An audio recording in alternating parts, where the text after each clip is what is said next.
So, would you like to guess what show I watched this year?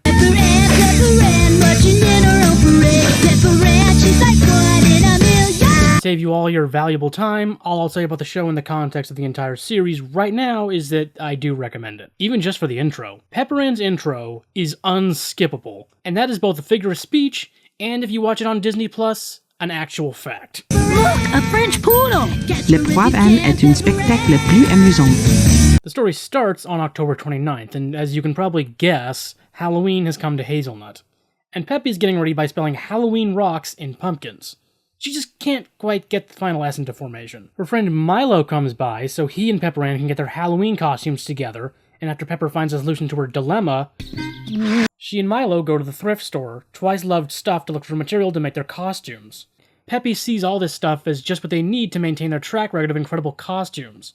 To be specific, they want to find something bold, daring, and different, finding an old beauty shop chair. I'll be a motorized beauty shop patron. Things take a strange turn, though, when they get into a very minor argument with some young kids, and after Pepper Ann and Milo tell them they planned on trick-or-treating, the kids have a very interesting reaction. Aren't you guys way too old? Now, granted, your average 4th grader probably doesn't grasp how young 12 really is, but regardless, this does bring us to the episode's central question. How old is too old to indulge in trick-or-treating? Or, to put it another way, is it uncool for a 7th grader to go trick-or-treating? Now, I would argue, and I'm sure you would agree, that things have changed in the late 90s when Pepper Ann took place.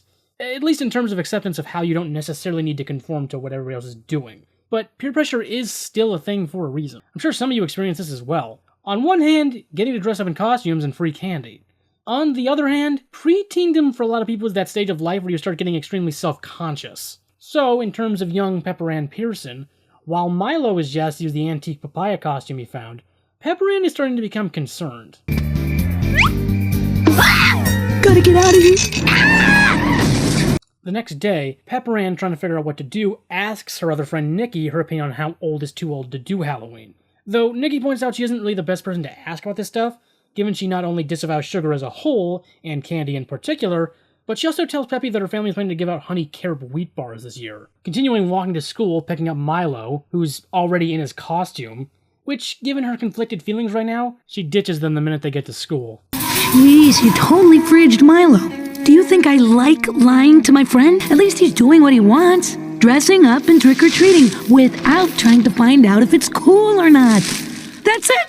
So, in an attempt to get a more definite answer, Peppy elects to just ask the rest of the 7th grade whether they plan to go out, with all of them pretty much giving an emphatic no. Later, after tallying the results of an all-no's debate, Pepper Ann takes the advice of a sandwich and gets on top of a table in the cafeteria to proclaim she's trick-or-treating tomorrow night, leading to getting carried away by her costume-clad classmates. At least that's how it goes in her head. In reality, she gets as far as the table, but chickens out. After school, Pepper Ann, having decided to forego Halloween, is putting her costume chair away in the garage while her sister Moose follows her. And since Peppy isn't planning to use that chair anytime soon, Moose asks if she can use it.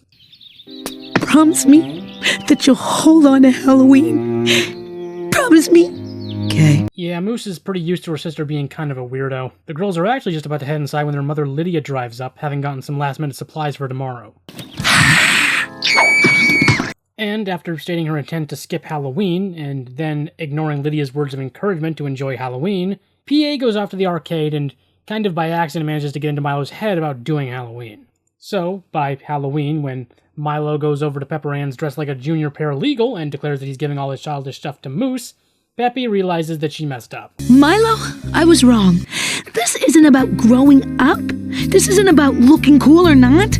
This is about Halloween. Now back in the Halloween spirit, Pepper Ann and Milo charge into the night, gathering a pretty respectable haul. Feeling particularly confident, Pepper Ann takes the opportunity to start monologuing about how brave they were for defending and exercising their right to go trick-or-treating despite being the only middle schoolers in Hazelnut to do so.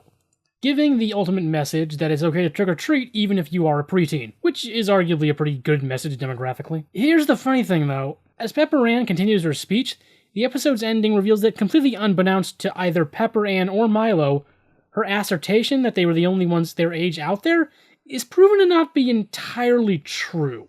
In reality, the 7th graders' flat denial of Halloween being cool was a smokescreen to disguise the fact that at least some of them were also just as nervous about being seen as childish. including popular girl Trinket and her friend Sissy, who both went out completely unaware of the other, and even more shocking, Nikki, the little hypocrite. Whatchamacallit, true bliss, I have found thee.